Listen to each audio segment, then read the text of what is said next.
Farmer prime minister Imran Khan, former federal ministers اور حاضرین، السلام علیکم۔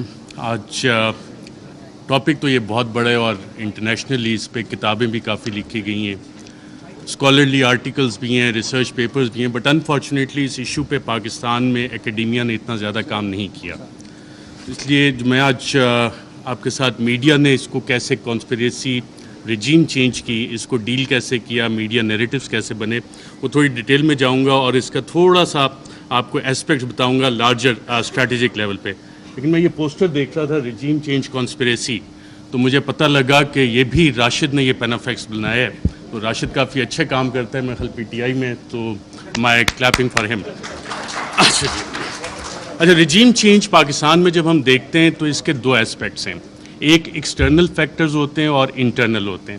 اگر ہم ایکسٹرنل فیکٹرز کو دیکھیں تو decision by one state to abandon bargaining with اندر and remove the target state's leader.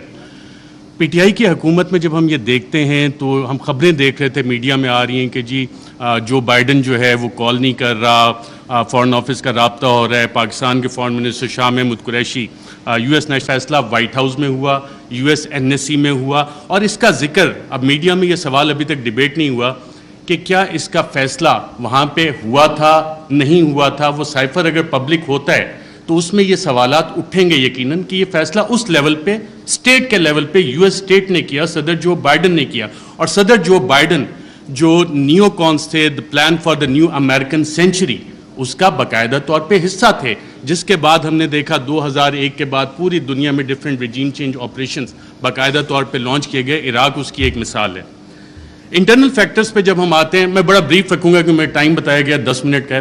Internal factors کو جب ہم دیکھتے ہیں تو اس میں ذاتی انا کے مسئلے آ جاتے ہیں، کچھ اداروں کے مسائل آ جاتے ہیں، کچھ سیاسی مفادات آ جاتے ہیں، اور اس میں ایک سوال جب ہم انٹرنل فیکٹرز کا دیکھتے ہیں تو بڑا سوال یہ بنتا ہے کہ ملک کا کون سوچتا ہے، پاکستان کا کون سوچتا ہے؟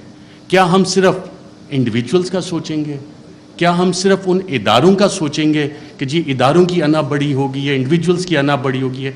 پاکستان کا کون سوچ رہا ہے؟ کیا وزیر اعظم عمران خان اس وقت پاکستان کا سوچ رہا تھا یا انڈیویجولز کے بینیفٹس دیکھ رہا تھا؟ اور کیا یہ جو رجیم چینج کانسپریسی ہے، اس میں جو میڈیا نیریٹیوز بنے وہ کس طرح کے بنے؟ اس میں انڈیویجولز اور انسٹیٹیوشن نے ڈومینیٹ کیا یا پاکستان کا سوال کسی نے اٹھایا؟ اس حوالے سے میڈیا نیریٹیوز اس حوالے سے سائلنٹ ہیں، اس میں آپ کو انسٹیٹیوشنل اور انڈیویجول ڈومیننس نظر آتی ہے۔ اچھا، کوورٹ ایکشن بھی اس میں باقاعدہ طور پہ پلان ہوا، میڈیا میں being fly on the wall and being an active participant, ایک ایکٹیو جرنلسٹ ہوتے ہوئے آپ کو بہت کچھ پتہ لگتا ہے کہ جی میڈیا نیریٹیو بننا کیسے۔ اکثر جو حکومتیں بیٹھی ہوتی ہیں ان کو سب سے آخر میں پتہ لگتا ہے کہ ہمارے ساتھ ہو کیا رہا ہے، میڈیا کو پہلے پتہ لگ جانا شروع ہو جاتا ہے، کیونکہ کوورٹ ایکشن میڈیا نے پبلک اوپینین شیپ کرنا ہوتا ہے، پاپولیشن کو بتانا ہوتا ہے کہ جناب یہ حکومت کے ساتھ مسائل ہیں، اور وہ کہانیاں شروع ہو جاتی ہیں، اور یہ ڈاکومنٹڈ ہے اس سارے کیس میں بھی۔ اور پھر ٹولز اس میں استعمال ہوتے ہیں، لا فیئر جس کو ہم جسٹیفائی کرنے کے لیے، لا پلس وارفیئر، لا فیئر، اور اس کے پولیٹیکل اینگلز بھی ہیں۔ اور ایک مثال تو فواد چودھری صاحب نے بھی ابھی دی کہ کس طرح ہوا۔ پھر ایک مثال جس دن آخری دن تھا اس حکومت کا، سب کچھ ہوا لیکن ہوا کچھ بھی نہیں، میسیجنگ بھی ہوئی لیکن ہوا کچھ بھی نہیں۔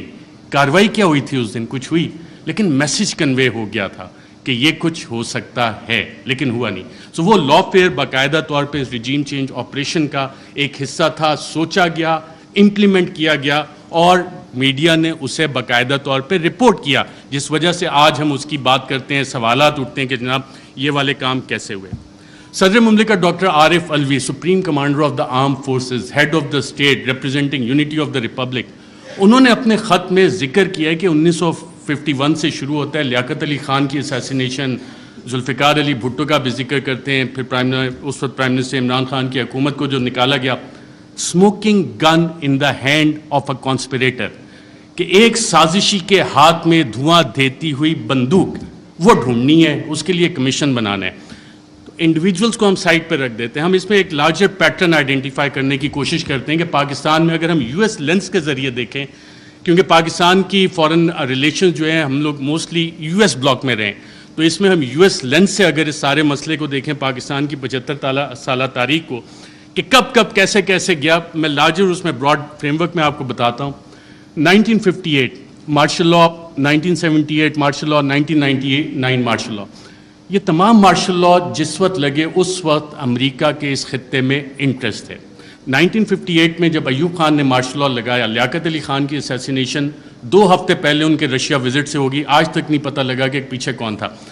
آپ آ جاتے ہیں جی مارشل لا, سیاٹو, سینٹو, کولڈ وار اپنے پیک پہ جا رہی تھی, امریکہ کو یہاں پہ الائز چاہیے تھے اور ہم سیاٹو سینٹو کا حصہ بنے, رشین بلاک میں, ہم سوویٹ بلاک میں نہیں گئے اور ہم وہاں پہ اس سائڈ پہ چلے گئے. اب وہ سارا پلان اس وقت سیاٹو سینٹو کولڈ وار جب اپنی پیک پہ گئی تو ایوب خان, جنرل ایوب خان, انہوں نے اپنی سروسز باقاعدہ پرووائڈ کی اور پاکستان یو ایس کیمپ میں گیا, اور اس وقت کے آپ دیکھتے بھی ہیں بڑے پیارے پیارے ویژولز ہمیں نظر آتے ہیں.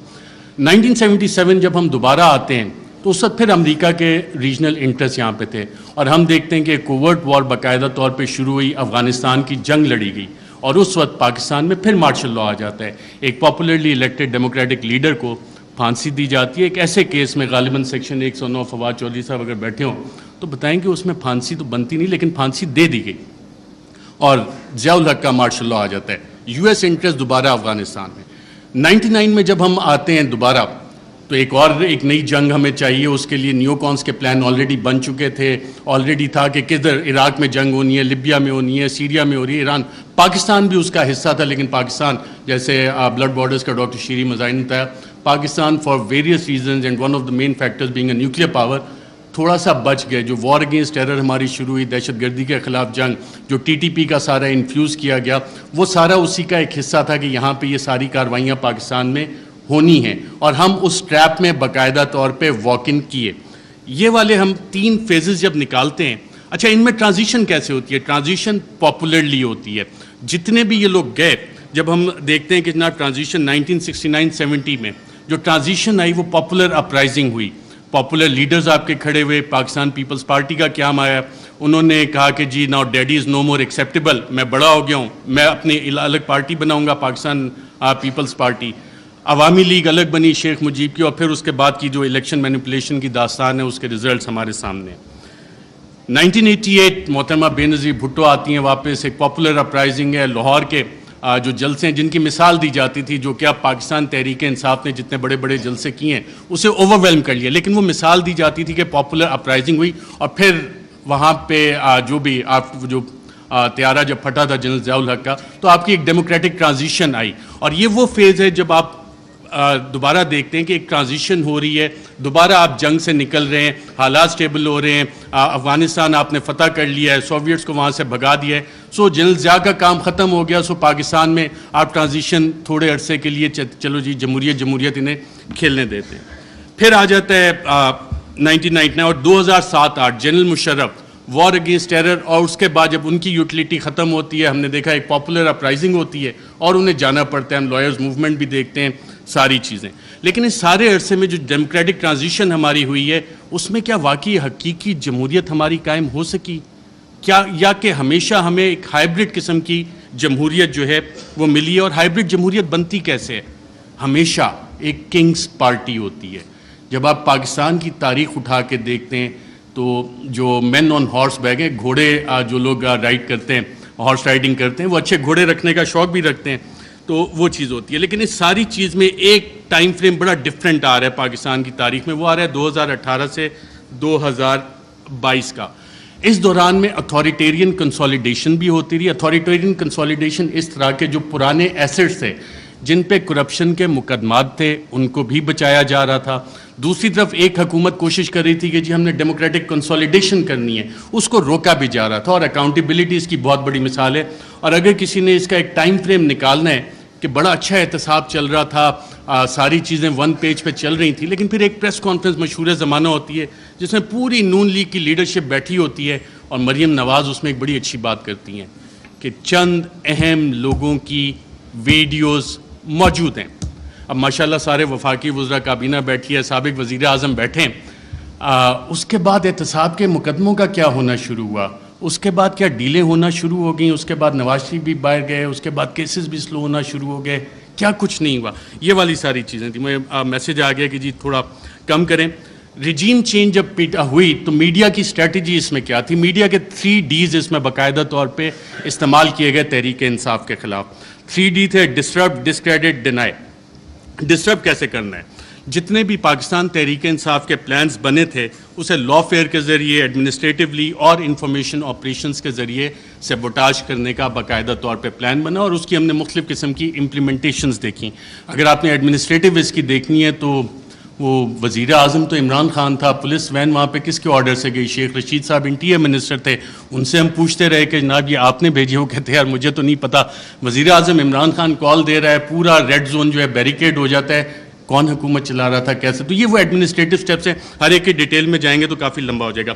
پھر ایک پلان بنا کہ جی 3 Ds کا ایک حصہ تھا ڈسکریڈٹ کرنا ہے, عمران خان کو ڈسکریڈٹ کرنا ہے, پاکستان تحریک انصاف کو ڈسکریڈٹ کرنا ہے.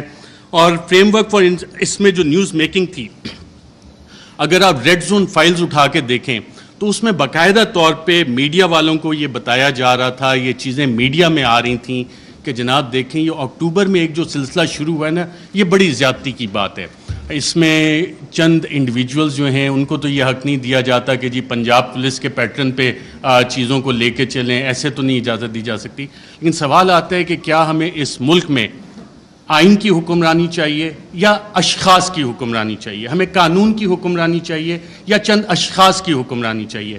میڈیا فریم ورک جب آپ اس میں سارا اینالائز کرتے ہیں, جتنے آپ کرنٹ افیئرس کے پروگرامز اٹھا لیں, نیوز آرٹیکلز اٹھا لیں, کالمز, ایڈیٹوریلز, اس میں کانسٹیٹیوشنل فریم وہاں پہ ڈیبیٹ فریم نہیں ہوئی, وہاں پہ رولز آف بزنس کی ڈیبیٹ فریم نہیں ہوئی, وہاں پہ ڈیبیٹ فریم ہوئی اداروں کے حساب سے, وہاں پہ ڈیبیٹ فریم ہوئی انڈیویجولز کے حساب سے. اور پھر اپریل میں 9-10 اپریل, اس سے پہلے یہ پلان آ گئے تھے کہ جناب میڈیا سپیس بھی ڈینائی کرنی ہے, بلیک آؤٹ بھی کرنا ہے, جو چند صحافی کوشش کریں کہ آواز اٹھانی ہے ان کو آپ چینل سے نکال دیں. عمران ریاض میرا خیال ابھی بھی بیٹھے ہیں, مجھے اطلاع ملی تھی کہ انہوں نے ایکسپریس جوائن کرنا ہے, لیکن ایکسپریس پہ بھی ابھی تک آن ایئر نہیں ہو سک رہے, حالانکہ سلطان لکھانی صاحب فریڈم آف پریس میڈیا اس پہ بلیو بھی کرتے ہیں, کافی اچھے ایڈیٹوریل آرٹیکلز اور چینل بھی چل رہا ہے, but he is not on air. FIRs چلیں, اب صحافیوں کو چھوڑیں, اب تو پوری وفاقی کابینہ جو ہے سابق, اس پہ بھی FIRs ہوئی ہیں اور ملٹیپل FIRs دہشت گردی کی بھی ہوئی ہیں. اور جن لوگوں نے یہ FIRs کی انہوں نے یہ نہیں سوچا کہ کر کس پہ رہے, کیونکہ پلے بک وہی والی پرانی تھی. مسئلہ یہاں پہ یہ تھا کہ کرپشن کے کیسز نہیں مل رہے. بڑی کوشش کیجیے عمران خان کے خلاف کرپشن کے کیسز نکالے جائیں. میری بھی 1-2 ملاقاتیں ہوئی کہ جناب آپ تو بڑی سٹوریز کرتے ہیں. میں نے کہا یار ایک شخص, اور یہ عمران خان صاحب بیٹھے ہیں, شاید آپ میں سے بہت سے لوگوں کو نہ پتا ہو, PM آفس میں ہمارے بھی ذرائع ہوتے ہیں, اکثر پوری کابینہ پریشان ہوتی تھی کہ جناب بات ہم نے کی ہے, کہاں سے پتہ لگ گئی. وہ شخص جو پانی کی آدھی بوتل بھی ضائع نہیں ہونے دیتا بطور وزیر اعظم کہ یار یہ آدھی پانی کی بوتل میں نے ابھی رکھی, کیوں اٹھا کے لے گئے, وہ کرپشن کرے گا. میں نے سمجھائی لوگوں کو یہ بات, لیکن پلے بک کیونکہ وہی پرانی تھی, کیا کرپشن کے کیسز نکالو, ڈسکریڈٹ کرنا ہے, کرپشن تھوپنی ہے. مسٹر ABC کا فلانا دوست ہے, اس سے نکال کے لاؤ, کچھ نہیں. آج 2-2.25 مہینے ہو گئے, کوئی کرپشن نہ نکلے گا. عمران خان کا کرپشن کا کیس نہیں نکل سکتا, نہ نکلے گا. میں نے بتائی کہ نہیں آپ کچھ کوشش, میں کہا میں یہ کوشش نہیں کر سکتا کیونکہ مجھے یہ پتہ ہے کہ عمران خان کی کرپشن نہیں نکلنی. اچھا, media narratives against PTI. French revolution جب آیا تھا تو اس وقت ایک تھاٹ تھا کنگ لوئی کا, میں ریاست ہوں, میں بادشاہ ہوں, میں قانون ہوں. اور یہی چیز ہم نے دیکھی کہ جب میڈیا نیریٹیوز PTI کے خلاف بن رہے تھے. ابھی حال ہی میں آپ اگر آئی ایم دا کنگ کا دیکھ لیں, the king can do no wrong. King ہمیشہ, جو بادشاہ ہے وہ ہمیشہ اچھی چیزیں ہی کرتا ہے. فیٹو پہ پوری حکومت نے کام کیا, حماد اظہر بھی ادھر ہیں, لیکن PTI نے کام نہیں کیا, بادشاہ نے سب سے اچھا کام کیا. آئی ایم دا لا, قانون میں ہی ہوں. پولیٹیکلی آئسولیٹ کرو PTI کو. آج PTI واقعی پولیٹیکلی آئسولیٹڈ ہے. کون سی سیاسی جماعت ہے جو PTI کے ساتھ اتحاد میں کھڑی ہے؟ سب ایک طرف ہو گئے, لیکن ایک سٹرینتھ گین ہوئی اس میں. پاکستان کی عوام بغیر کسی کال کے نکل آئے, اور شاید جو وزیر اعظم عمران خان کا آخری دن تھا وزیر اعظم ہاؤس میں, اس وقت جو لوگ نکلے اور جنہوں نے رپورٹ کیا, آئی تھنک عمران ریاض تھے, باقی ہم لوگ بھی تھے, ان سب نے ایک بات نوٹ کی. آپ نے خود بھی اپنا دفتر چھوڑنا ہونا, کافی ٹائم لگتا ہے, کہ ایک شخص فوراً اٹھ کے چلا گیا اور کہا, جب سوال جواب ہوئے, کوئی رہ تو نہیں گیا, اکیلا کر دیا ہے, اب اس کے ساتھ کس نے کھڑا ہونا ہے؟ پاکستان کی عوام کھڑی ہوئی. یہ وہ ڈفرینٹ فیکٹر تھا, چینج تھی, جس کو کسی سازشی نے کسی بھی سازشی نے کیٹر نہیں کیا ہوا تھا. یہ وہ ویریبل تھا, عوام کا ویریبل تھا, جس کی وجہ سے یہ چیزیں. میں کوئکلی تھوڑا سا 2 منٹ اگر آپ کی اجازت ہو تو سائفر کے اوپر بھی بات کرنا چاہوں گا. سائفر پہ بھی میڈیا نیریٹو بڑے بڑے مزے کے بنے, اس پہ اور ڈیبیٹ بھی ہو سکتی تھی, کافی مزے کی چیزیں تھیں. پہلا کیا بنا جی, پہلی میڈیا نے رپورٹ کرنا شروع کیا اور باقاعدہ یہ بتایا گیا کہ جی سائفر تو ایگزسٹ ہی نہیں کرتا, سائفر نام کی تو کوئی بلا ہی نہیں ہے. پھر دوسری چیز ہے, میڈیا کی یہ سٹوریز آئیں اور ریکارڈ کے اوپر موجود ہیں, پرنٹ کیے ہیں, ٹی وی پروگرامز ہیں کہ سائفر تو یہ ایزمپشنز پہ بیسڈ ہے. وہ ایزمپشنز ہیں ہمارے ایمبیسڈر کی یا کس کی. پھر یہ بھی کہانیاں میڈیا میں آئیں کہ جی یہ تو فارن آفس میں خود ہی پی ٹی آئی والوں نے بیٹھ کے بنا لیا ہے, یہ تو شاہ محمود قریشی نے خود ہی بیٹھ کے بنا لیا ہے. پھر جب وہ بھی ساری چیزیں, کیونکہ سائفر ایگزسٹ کرتا تھا, سائفر موجود تھا, پھر کہا گیا جی کانسپریسی کا ایویڈنس کوئی نہیں ہے.